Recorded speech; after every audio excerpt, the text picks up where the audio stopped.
Hey, everybody, it's Ron Johnson, and this is the Ron Johnson Show on Locked On Sports Minnesota. The question basically is, should we trade Kirk Cousins?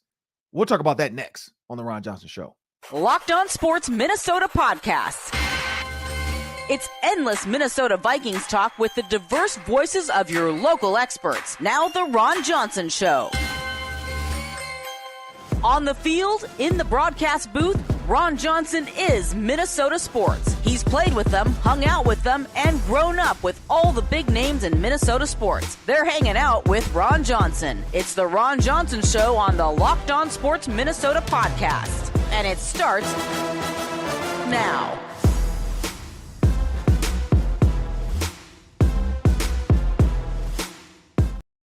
Hey, beautiful people. It's a beautiful Tuesday. We had some gloomy weather last week. This week, we got a little sun. It's not warm, but it's sunny. It's October. We know what's coming. It's Halloween season. And are there going to be some costume changes for the Minnesota Vikings? And that costume change is potentially Kirk Cousins. You got Danielle Hunter. I heard people say Harrison Smith, which I think is crazy. But there's a lot of players that could potentially costume change to the next team in the month of October. And we'll talk about that next on the Ron Johnson Show. But I want everybody to know today's episode is brought to you by Birddogs. Go to birddogs.com/locked on or enter promo code locked on when you go to birddogs.com for a free water bottle with any purchase. You won't want to take your Bird Dogs off, I promise you. I know Sam sleeps in his. He wears them to grill. He wears them to take the kids to school. He sleeps in them. I mean, he naps in them. Sam's a Bird Dogs guy. So as I bring my producer to the show, Sam Ekstrom, we got to talk about this Kirk Cousins Vikings trade. So when the Vikings were 1-4, Sam, this guy fallen and everybody wanted them to trade everybody. Trade them all. Get rid of them all. Trade everybody. But since then, the Vikings are now 2-4. Now, it was the Bears team. We didn't see Justin Fields, where I don't know if Justin Fields is healthy at the end. Who knows? 19-13. The Bears might have had a chance to come down and drive and score with Justin Fields. Yep. The Vikings would be 1-5. But injury is part of football. But Sam, here's the tweet that I had. The trade potential to me mainly rests on Kirk Cousins' shoulders. Everybody else is kind of arbitrary with just like, let me unload some contracts so we can get some picks, maybe we can get, but mainly I want to unload some of this money so that we can prepare for the future. I tweeted this. I feel like people, quote unquote, so people, media people who keep tweeting this out, people that have a following that when they tweet this stuff out, everybody like engages them. Just like Kirk Cousins to the Jets because everyone else is saying it. And so I do believe that. I don't think there's no like reasoning to go to the Jets. I think people just want to say it because everybody else is saying it. And so it makes sense to trickle down. Crap rolls downhill. And so it keeps rolling downhill. We keep pushing this crap downhill. And these guys keep sucking it up and just tweeting it out. Oh, yep, let's Kirk Cousins to the Jets because I saw it on TV today. I said, at this point, how? Kirk Cousins' future in New York would be unknown due to them already having Aaron Rodgers. And when I say unknown, I mean like there's nothing there for him. Due to them already having Aaron Rodgers under contract. Now, if Aaron Rodgers still was under a one-year deal with Achilles, I could see them moving on from Aaron. Like, hey, if we get Kirk, we can move on from Aaron because Kirk probably has a little bit more left in the tank than Aaron does. Not to say better, but more in the tank. And Kirk Cousins, for people that don't follow the stats, Sam, where Kirk Cousins ranks right now as far as quarterback play, throws, yardage, and all that?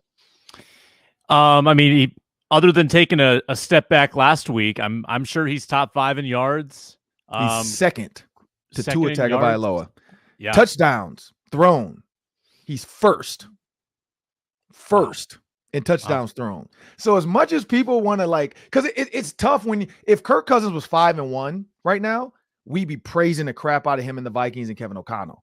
Kirk Cousins is the best quarterback in the NFL right now from play. He's got 14 touchdowns. He's only got 4 interceptions. He's only been sacked 15 times. His passer rating is over 100. Like, we'd be praising all these stats. His completion percentage. Here's the thing. Kirk Cousins' completion percentage, 67.2. Brock Purdy, 67.5. Kirk has attempted 235 passes to Brock Purdy's 163. If Brock Purdy were to attempt 235, I don't think he would be in the 67% range. That's just me personally. I don't think so. I think the 49ers know what they have in him, and they know where they're best. Here's where I go with that. Kirk Cousins is doing things that is a top 2 quarterback right now. So to trade him, blah, blah, what will we do? No future. I said, I think people are not thinking this topic through. So a couple quick, I don't have time to go through every single comment. I love to do. Somebody said, and what are the Jets going to give up? Exactly. They're not giving up a first round pick for Kirk Cousins. So why are we trying to do this? Does Kirk Cousins have a future with the Vikings? His contract is up. So no. So why wouldn't he want to go to a Super Bowl potentially Jets team? They're not going to the Super Bowl. Like, stop that. Even with Kirk Cousins, they're not going to the Super Bowl. Like, I don't think people realize the Chiefs are still in the AFC. Like, the Chiefs Dolphins are still there. Are in the division. The Dolphins are in the division. The Bills. Like, they're not going. The Bill. Like, what are y'all doing? They're not going to the Super Bowl. They are not Super Bowl candidates. Like, not right now. No. And Kirk's future said at the end of the season will be unknown. This is from a single payer 1978, Brian D. At the end of the season will be unknown. Regardless, if he gets a team with a shot of winning, he gets something in return. I don't really care if he goes as long as he goes. I don't know where he goes. Sorry, as long as he goes. See, like, why? Like, you want to get rid of the number 1 quarterback in the NFL for what? Why? Like, that makes 0 sense. If Kirk was having a bad season, I get it. But this makes 0 sense to say we need to get rid of Kirk Cousins and move him on to the Jets so we can trade. You're not getting Caleb Williams. You're not. Like, you're not going to get him. Like, the Jets pick is not going to go to the Caleb Williams era, and the Arizona Cardinals are not going to give up Caleb Williams. Like, people can say, oh, he doesn't want to play for bad teams. He only wants to play for these. It doesn't matter. He can want to play for whoever. Whoever drafts him is where he's going. And teams are petty enough now to say, look, if we draft you and you don't want to come here, fine. You sit, and we'll play whoever we have until you're ready, because we're just that petty. Like, if you think the Arizona Cardinals aren't petty, they have burner phones with their GM and their coach when they were suspended. Like, what do you don't think they're petty? They're petty. And so Caleb Williams can say whatever he wants. He's not Eli Manning. He's not going to have somebody pushing like his dad did to get him to New York and blah, blah. Like, it's not going to happen. So that's just my thought on this, Sam. I don't think there's a reason to trade Kirk Cousins. I don't think there's value in trading Kirk Cousins. You're 2-4. If you lose 9 games, I get it. But if you beat the 49ers and shock the world to go 3-4, and then you win again and you get to 500, you're there. Like, now you just got to keep winning and maybe finish. If you finish 10-7, which we all kind of said, you're in the playoffs. And then it's house money at that point. Once you get to the playoffs, it's house money. Maybe that luck comes back. Justin Jefferson's back. Hey, but I don't understand the whole Kirk Cousins trade thing. I don't know. What are your thoughts? It's a two-way street, right? So you made the point that there's no long-term future for Kirk in New York as long as Rodgers is coming back next year. And this is Kirk Cousins' decision. He said he's not going to waive the no-trade clause. The only way that he would waive it is if a team communicated, we will extend you 3 years for $120 million. Like, that's the only way that Kirk would uproot his family mid-season and have to go learn a whole new playbook in a whole new city. Kirk's the ultimate family man. He doesn't want to do that. They would have to make it worth his while for him to waive that and for him to allow that to happen. And that's the biggest roadblock to making this happen. So I think we need to quiet the conversation. If the Vikings are 2-6 at the deadline, yeah, you can talk about Daniil, you can talk about KJ Osborne, but the no trade clause is the big holdup here. And you're right, Ron. It's not going to happen because no one's going to make that giant commitment to Kirk mid-season like that. Right. I mean, some people are saying the Cowboys make the most sense. Now, are they going to trade Dak for Kirk? I might be okay with that one. Like, I would take Dak Prescott. I would take Dak Prescott, but he has money too. Now he's younger. He runs. So he has a different piece of the puzzle that maybe the Vikings could use.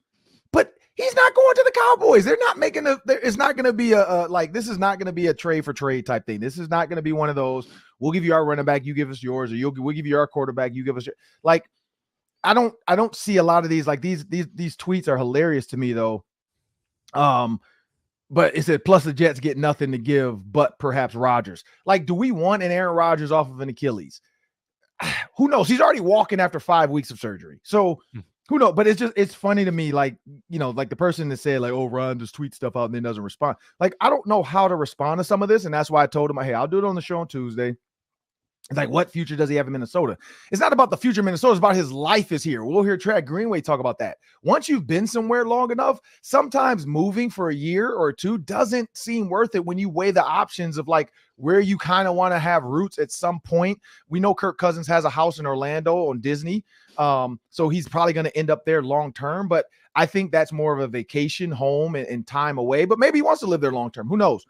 But I do know Minnesota is a great place to live. Adam Thielen even said it. Like, he's not going to be a Carolina forever. He's going to come back to Minnesota. He's from here. His wife's from Iowa, but, you know, they have family here.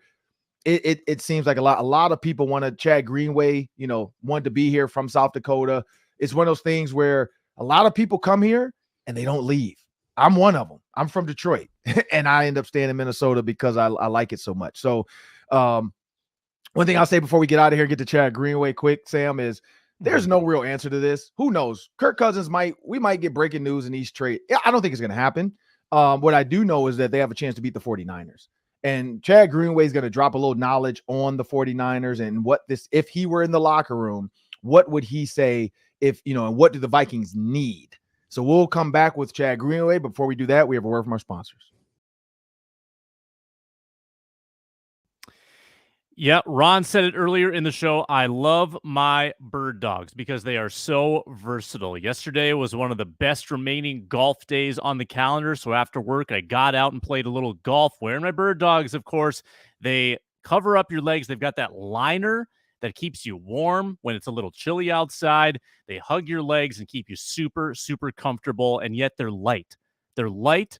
And they regulate your temperature so well, and they make you look good. You feel athletic. You feel confident when you're wearing your Birddogs, and they're good for all occasions. You can dress them up. You can dress them down. You can get the shorts, get the pants. They're all season. They're fantastic. They've got that anti-stink sweat-wicking fabric, and those liners are so comfortable. So check them out today, birddogs.com/lockedon. Use promo code LOCKEDON. Get a free water bottle with any purchase. Then you can wear your Birddogs to the gym and stay hydrated with the water in your Birddogs water bottle. Birddogs.com/lockedon. Promo code LOCKEDON. Free water bottle. Unbelievable selection of Birddogs at birddogs.com.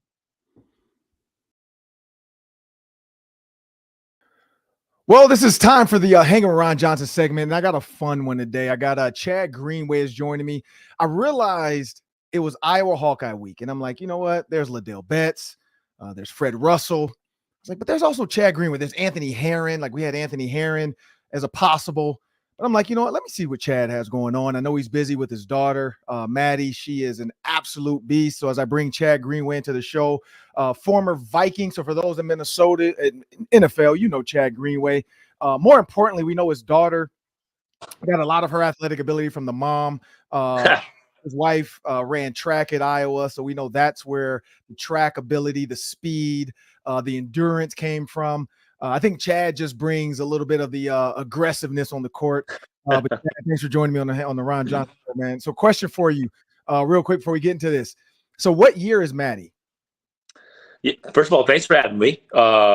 She is a sophomore now, and I have 3 other daughters as well. So actually number 2, Beckett will be playing varsity hoops with Madden this year too, so it'll be double Greenway, which would be pretty cool. So 7th and sophomore both playing varsity. I've seen, of course, your wife posted a video, so I've seen it. That's extremely cool. I saw her. It hurt my heart. I saw her in the Iowa basketball uniform. I get it. You went there. Caitlin Clark is there. Yeah. Awesome program. 55,000 fans in the football stadium. I think that's the most points Iowa football has seen this season when Caitlin Clark stepped into the building. Offensively, defensively, they're good. Offensively. But, you know, when your daughter going through this, because she's a sophomore, so she's got 3 more strong years of high school sports. What does that process look like? Because I know there's a lot of schools that want to get to her. Are you planning on, or is she planning on trying to like get it down sooner? Or is she going to stick to like, hey, all 55 schools, if you guys want to meet me, come meet me?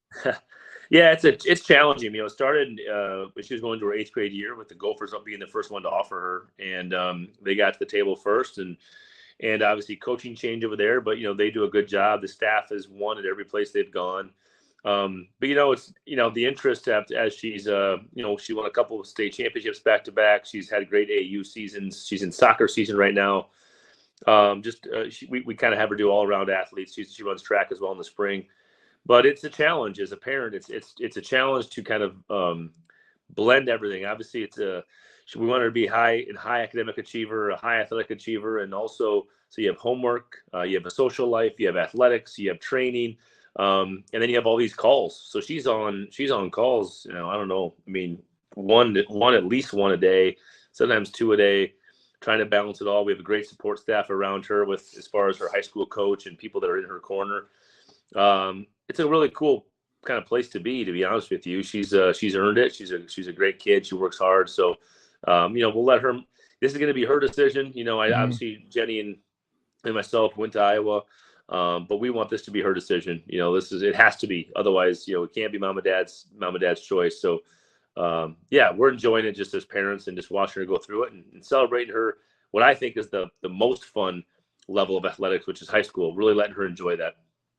Moving on to football, you were at Iowa. You were an Iowa Hawkeye. You played the Minnesota Gophers. You had a lot of success playing against the Minnesota Gophers as a college football player. When you look back at your time versus Minnesota, what's some of the big time memories you have other than taking the pig off the field?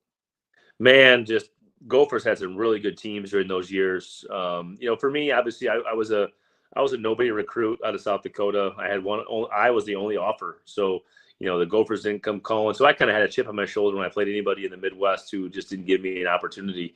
When we played the Gophers, they had unbelievable offensive line during those years, unbelievable running backs with Maroney and Barber. They had some good quarterback play. I was a freshman when we tried to, as Iowa fans do, try to take the goalpost out of the Metrodome. That was a funny story. That'll never die. That was my freshman year, and we had some really really successful years in Iowa City those 4 years, and of course, my experience was awesome. I mean, Iowa City was a great place for me to go. But those were some battles, man. I mean, I can remember my junior year. I think Maroney and Barber ran for like 305 or something crazy on us, and we had like a top 5 defense in the country. But that run game was next level, and we got out of there with I think you guys missed. I think Reese Floyd missed a field goal. I think we were up 2. He missed like a 55-yarder or something like that at the buzzer, and it was just always good games, always competitive games. Their run game was elite, and it was a challenge every year, and we knew that it was going to be a rivalry game, so we knew we were going to get the best from the Gophers every time. Yeah, and when you think about that, playing against Lawrence Maroney and Marion Barber, two of the best college football running backs as a tandem and individually, what did that mindset week for you as a linebacker, knowing that's your job to get these guys down to the ground? What did your week look like going up into those games? Yeah, a lot of tackle preparation. We really focused on tackle fundamentals at Iowa.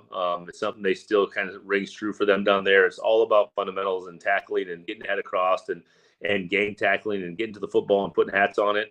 And you have to do that with those guys because they're impossible to bring down one-on-one. I mean, Maroney and Barber are two of the greatest ever in the same backfield, and different styles with one more physical and one more speed to the outside. And I can remember thought I had an angle on Maroney, and he just ran right through that angle and I bounced my head off the turf at the Metrodome, and he ran for like a 70-yard touchdown. And it's humbling because those are dudes, man. They're NFL players. They're good NFL players, and we had that offensive line, which was a little undersized, but man, they were athletic and get outside and really extend the play, and that zone scheme just fit them. So it was a battle. It was a preparation, knowing that you were going to be in for a full 4 quarters against the Gophers, and again, I'm talking like we were dang good defensively, and we had fits. And I'll say the one thing I realized too, because I know you were a hooper, and in my mind, I'm like, there's not a lot of linebackers that hoop. And then I realized, you know what? Chad did say he played quarterback and free safety in high school, and then went on to Iowa and was turned into a linebacker. When Iowa came calling and didn't want you as a quarterback, or did they? And they didn't want you as a free safety and kind of say, hey, here's your role. What was that process like? Yeah, so I came out of high school. I played 9-man football from a really small town in South Dakota. So I was kind of tagged as an athlete. I didn't really know what I was going to be. Went on to Iowa City. Played my first time ever going on an 11-man field was when I first snapped at Iowa, and I was there. My first rep was as a quarterback. I was about 205 pounds. Had never really lifted weights. I grew up on a farm, so it was all about throwing hay bales and building fence and doing stuff outside. So I was really strong, but I wasn't necessarily weight room strong. I didn't put much time in. So when I redshirted, I started putting weight on, and I had a big frame. And before you know it, I was about 220. And they're like, "Hey, we're going to move you from QB to safety, and then safety to linebacker." And it was just a good fit because then it became an advantage for me because as I got bigger, I actually got faster and my athleticism kind of stayed. I just kind of had the right genetic makeup. I can't like to give myself, the pat on the back, but really just genetics and luck and great strength staff. And before you know it, I was 225, 230 and started as a sophomore and was first team all Big Ten. So just was a good fit for me, good staff to put me in the right position to be successful. So there's a lot of good people in my life. Yeah, and when you talk about that, and I want to go back because you brought something up that I just got to ask. So your freshman year, you guys win at the Metrodome, and you were part of the goalposts, or were your fans? Like, what was that? What was that story? Yeah, that was it was a crazy story. So we won the Big Ten with that win, and we're handing out roses and all this other stuff. So we thought we were going to go to the Rose Bowl. We ended up going to the Orange Bowl. We finished third in the voting that year because we had lost to Iowa State early in the year, and that was before the Big Ten. Big Ten had a Big Ten championship game because it was Ohio State, Miami, and then us. And we didn't get a chance to beat Ohio State to go to the national championship game, so we went to the Orange Bowl because they picked before the Rose Bowl. But yeah, we won the game, and fans were on the field, and they were going crazy, and they got on the goalpost, and they were ripping them down, and then they hauled the goalpost literally up the bleachers, the lower bowl of the Metrodome, and try to go out as Iowans. We love a lot of things in Iowa. Can't ever claim to be maybe the smartest state, but you try to take those goalposts out the rotating doors in Metrodome. But it was wild. And then actually, the crazy part I remember is they actually had these like really high pitched like sirens, and they were like crowd dispersers, and like because the Iowa fans were on the field, like they turned those on, and like we bailed and went to the locker room because it was so loud, and the Gophers were not very happy with us. Yeah, I'm glad it wasn't US Bank Stadium because now we know those open doors. You can actually get a goalpost out of those big open doors. But yeah, I've heard numerous stories about that, about teams. And maybe that was just Iowa. Maybe that's what I saw on ESPN of like them trying to get the goalpost out. Because I think that was like one of the first times. I know the old Met Stadium for the Gophers and the Vikings, that goalpost has been taken, but never out of the Metrodome. But leave it up to Iowa to try that. Now, one thing I did not know, and I don't know why I didn't realize this, 1999, the Gophers traveled to Iowa City. I don't remember who was on Iowa's team at that time, but I know it was like Tellus Redmond, myself, Thomas Hamner, Tyrone Carter was one of the big names. Karan Riley was another big defense end we had, and Greg White. And so we won. It hadn't happened since. I did not realize it had been 24 years in Iowa City of dominance. Wow. And when you think about that as a program from an Iowa football, and that's in Iowa, we know when they came here, they won it a couple times with Jerry Kill, but in Iowa to really just own it every time they show up in Iowa, PJ Fleck's trying to do something that hasn't happened in 24 years. What is it about going to Iowa? One, I know it's the pink locker rooms, but what is it about going to Iowa that has been tough for not just Gophers teams though, but period? Because you guys are 24th in the nation, which maybe the number 24 might be lucky for the Gophers. You're 24th in the nation. Yeah. 24 years since we won there, so maybe this is our time. But what is it about that stadium? Yeah, I think it's more about how we play in that stadium. It's one thing about the opponents coming in. It is a hard place to play. I mean, it's not the biggest stadium with maybe 72,000 or something like that, but the crowd is right on top of you. There's absolutely no sideline, if you remember that, Ron. I mean, it's tight. The crowd's on top of you. They're heckling you. It's loud. They're passionate. And I think we play better there. So I think it's you typically do. You create that home field advantage, and you play well.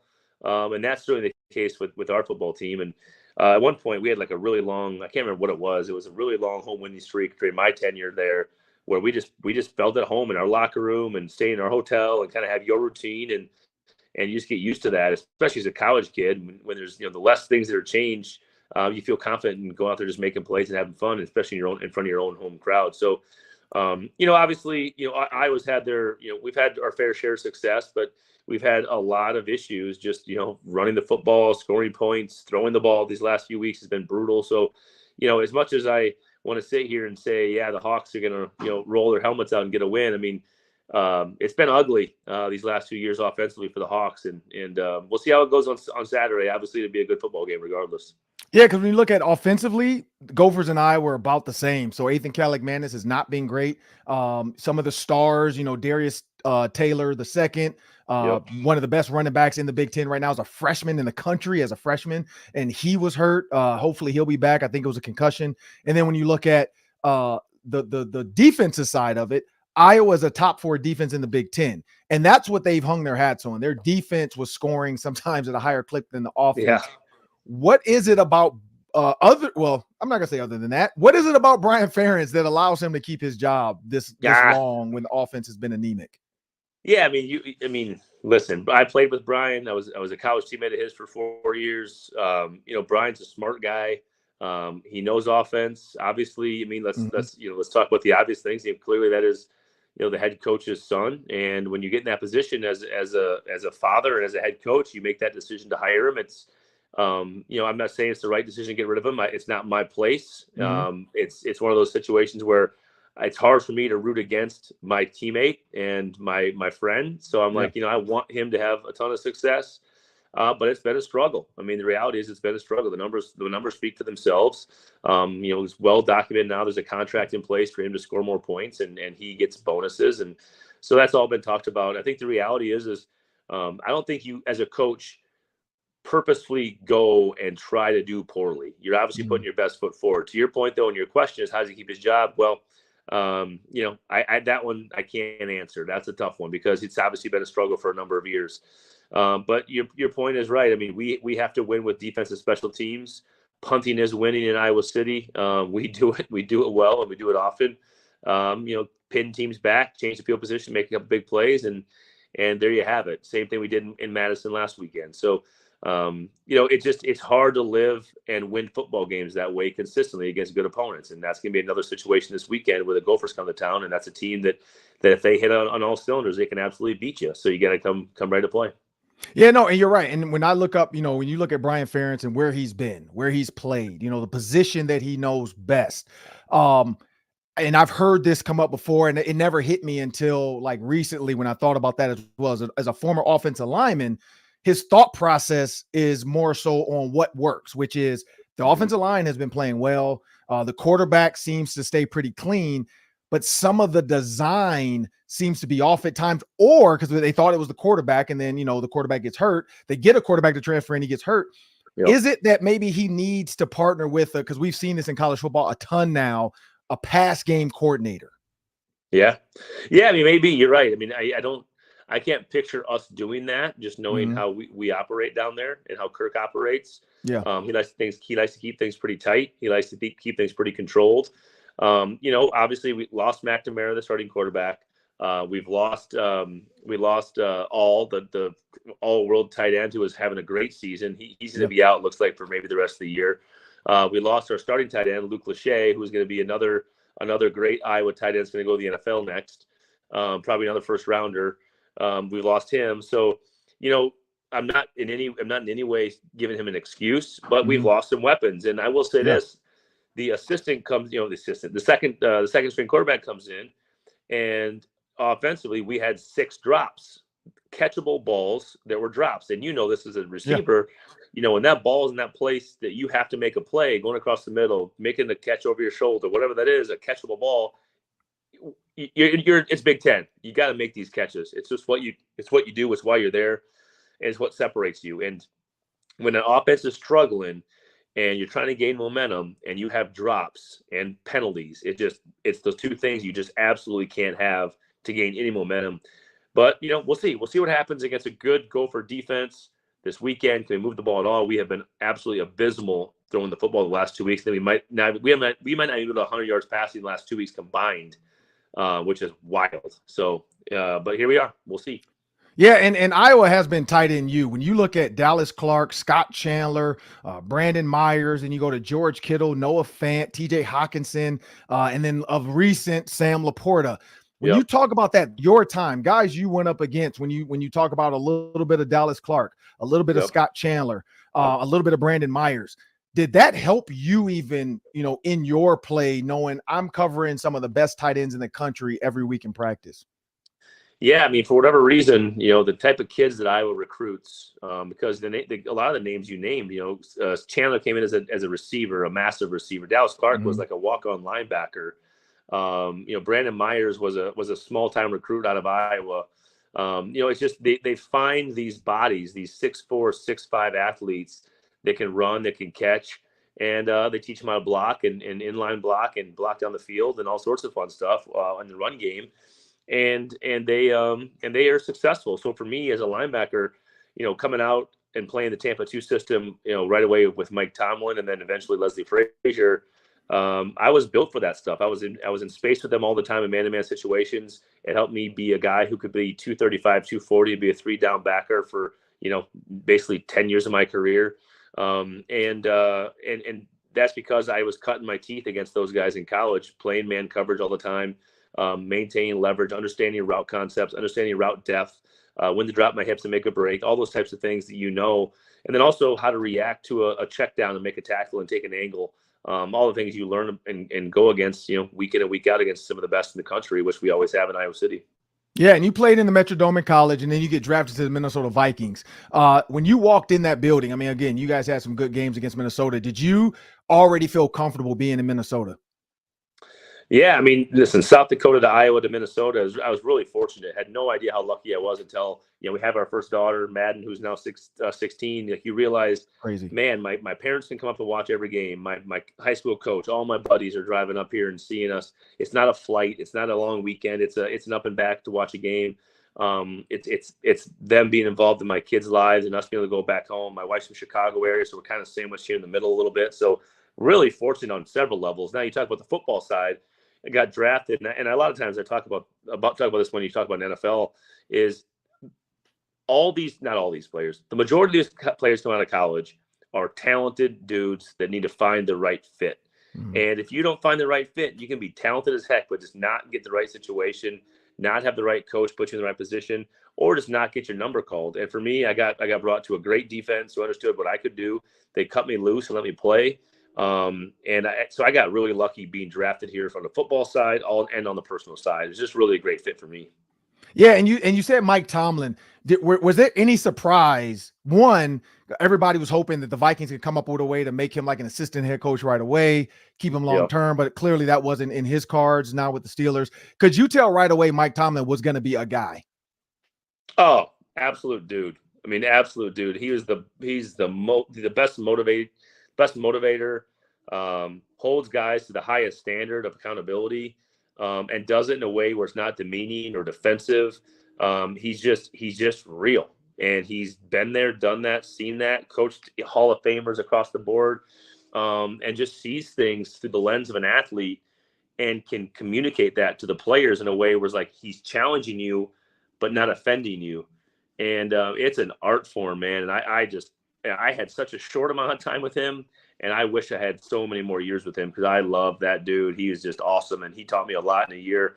I got to watch a lot of Derek Brooks tape from just back in the day when he was running the Tampa 2 system down in Tampa under Mike T. So very fortunate. And, I can remember my first meeting with him one-on-one. I was just like, this dude is like too cool, man. He is awesome. And you really wish I could have played a lot longer for him than I did, but he is absolutely in the right place at leading the organization. That's where he belongs. And I hope he keeps that job until he doesn't want it anymore. That's the type of dude that we all need to have in front of these NFL organizations.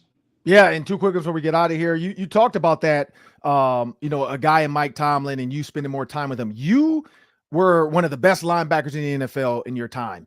You could have probably went to any other team during like contract negotiations or towards the end of your career. It's like, hey, do I want to stay in Minnesota? And I know your wife kind of told me a story about that. Like you really wanted to stay because you wanted to make sure, like this is where you wanted to be. Here's the house you wanted to buy. This is where you wanted to live. But was there ever what was it about Minnesota that like no other team really could like get you away to want to leave Minnesota maybe for a year or two? Well, you signed a 5-year deal coming out as your first round pick. So I was stuck, not stuck. That's the wrong word, but I was set up for 5 years and financially making good money. Again, farm kid, right? I grew up with nothing. And we got to year 5. I played that contract all the way through. I got franchised. So I was really kind of handcuffed in the sense of trying to get out of here and go play someplace else. I mean, obviously I wasn't a rush outside linebacker, in a 3-4. I was an outside backer in a 4-3, a more traditional off the ball backer. So, not as high priced as some of these other backers, but also sought after because there's a lot of teams playing the 4-3 at that time, a guy who could cover and do different things. So I felt like I could have gone to the market and made an impact, but I got franchised. I ended up getting a great deal here. And played the next 6 years here and played all 11. And I think once I got to like year 8, 9, I was like, at 30 plus years old, I didn't want to go anyplace else. Like I always thought it's like, is any place else going to value me more than Minnesota? The team that drafted me, saw me go through an injury and come back, saw me play 8.5 years in a row without missing a game because of an injury, like blood, sweat, tears, emotions, had all 4 of my kids here. Like what community would embrace me better than that? And I just felt like I was pretty self-aware about where my game was at 31, 32 years old. And Zimmer came in and it was like a new challenge for me to learn a new defense, play some new positions. And it was motivating. And I was invigorated to come back and say, hey, I'm going to start fresh in year 9. And I ended up going to year 9, 10, 11 under Zimmer. And the best part, in my opinion, the part that I hang my hat on now that I've been retired for 6 years plus, whatever it's been, is I got to go out on my terms. And you know how hard that is in the league. Yeah. I mean, very few guys get to say, you know what, guys, I'm done. It's a wrap. And I felt like the timing of that was good. The community has taken care of me. Our foundation's been active since 2010. We've been giving back for years and an integral part of the community. We get to raise our family here. Our Great Up Spirits brand is here. Like people support those who want to be here for life. And for me, I doubled down on that. And it's been a huge advantage for my career, my life, and still to this day, as I'm raising my kids here, enjoy being here. Yeah, and I get to hang around with PJ Fleck every week. We do the PJ Fleck show. We do the Gophers Game Day Live show on Fox. And so talking to PJ Fleck just about caring, giving, giving back to the community. You got of course, the Row the Boat Foundation. You got the Row the Boat gear that gives to the Minnesota Children's Hospital. I talked to PJ, which we're going to talk about it tomorrow on the show. We get to talk about, today on the show, actually, it's Tuesday. We're going to talk about the wave that the Gophers, actually join in and wave with the Iowa fans and players, because those kids in the hospital, it's not about the game. It's about these kids who wish they could be on this field, these kids that wish they could be walking around and sitting in the stands. And who knows how long they have in that hospital. But just a little bit of spark from another team to say, hey, you matter. We care about you. It was cool to see Caitlin Clark do it. And then, I saw your Lead the Way Foundation stuff. I've been a part of it before.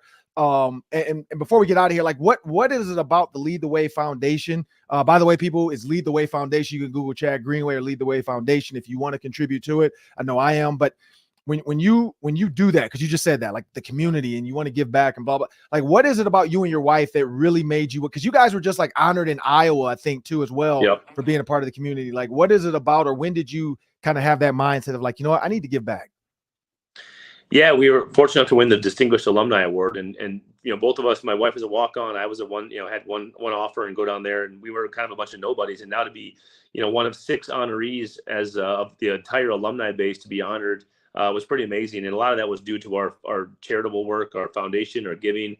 The foundation for me, the basis of it started with my parents. We didn't have a lot, but we had what resources we gave. My parents gave, and they taught us how to give to the community. And it was an integral part of me growing up. And then go to Iowa City and Coach Ferentz, it was all about giving back to the Children's Hospital and to the hospital there. Obviously, I was not a part of the wave because it didn't exist then when I was there. But since they built that Children's Hospital, they've done a great job with that wave of just it's those kids that are on that floor right now. But really, we're talking to everybody, right? You're talking to everybody who is in a situation across this country, across this world, who is going through things that nobody should have to go through. And we're thinking about you. We're with you. And it's that small token, that small piece on a Saturday in Iowa City where you get to wave. And the Gophers and Fleck do such a great job of honoring that. All these road teams come in and they're fired up at the end of the first quarter to turn, no matter the score, no matter the situation, to turn and give that wave to the Stead Family Hospital. It's pretty amazing. I credit the Vikings a lot to what we've done here locally, just for Jenny and I, because they got us into the community right away. There was no hesitation. Brad Matson, who I'm sure you know and met over the years, he started us. He's no longer in that role of the community connector, but he got us started, and we just created a foundation and found these relationships and built on them. And we're still having, lots of events now and raising as much money as we've ever raised to give back to these children. It's a lot of fun. It's a great way to teach now my kids about the art of giving back, what that feels like, and emotionally what it does for you, all the while supporting others. So it's been a blessing for us to be able to have that. Yeah, and before we get out of here, one last quick one, man. The Vikings are 2-4. I've told people it's never over till it's over. I wouldn't say it's over until they have more losses than they can probably get wins. And so that's 9 losses, in my opinion, is what it's going to take to be out of it. So it's never over. If you were in that locker room or if you're talking to those guys as an alumni player, what is something, especially because the defense is usually like I played with guys like Ray Lewis. I was with the Bears with Lance Briggs. So I was used to that Urlacher, like the line. I was always on the team where the defense kind of led us. Now you look at it where this is more of a Kevin O'Connell offensive-led team, Justin Jefferson, TJ Hawkinson, so on and so forth. But if you're Jordan Hicks, if you're Harrison Smith, what are you telling the team right now heading into playing one of the best offenses in the NFL against the 49ers on Monday night? Yeah, I think the 2 names that I would have picked out are Jordan Hicks and Harrison Smith defensively. I mean, Jordan's been playing lights out. Obviously, 2 great turnovers the other day, touchdown. I mean, that was awesome to see. I love him. He's a great guy, great kid, and he's had a really nice career, and he's building on that this year. Is we just need leadership. We need leaders to step up in this moment. You said it, like, we're not out of this thing. This is a good football team, a good football team that had their hearts ripped out against the Chiefs, and I thought was a horrible situation of about 3 calls that were missed in the same play at the end of a game. Listen, this Niners team is the top, one of the top teams, if not the top team in the league, and we get them at our place in a highlight game, and for us to have a chance to go win this game is we can't have mistakes. We have to limit our mistakes. We have to take care of the football, which has been the biggest issue all year. And we got to go try to beat them up. And I think this Niners team is physical. They're fast. They can run the ball. They're multiple. But we have to play physical football. And listen, I think everybody would agree with me on this one, is we have a good football team. And we have not lived up to maybe the level of our team this year, just based on some, close losses and the turnovers that killed us in Philly, and all these situations have come up. But if we can get it rolling, can you get to 2 wins in a row and beat one of the best teams in the league? Then you have some momentum at 3-4. And the timing of this game sucks because you're 2-4. You go to Chicago, get a win. You want to play anybody else but the Niners right now, but that's on the schedule. So you come and you take them and you play them, and if you beat them, you're 3-4. And you look at the next 5 games, and you're like, all right, like, we feel pretty good about this right now. So it's not over till it's over. Get your bus back to 500 and let's see what happens. Yeah, well, you heard it there from Chad Greenway, one of the best linebackers to do it. So much we could talk to Chad Greenway about, but we're going to let him go. We're going to jump over to the Daily 3. That's 3 questions, 3 minutes each with Sam and I, and we'll be back after a word from our sponsors.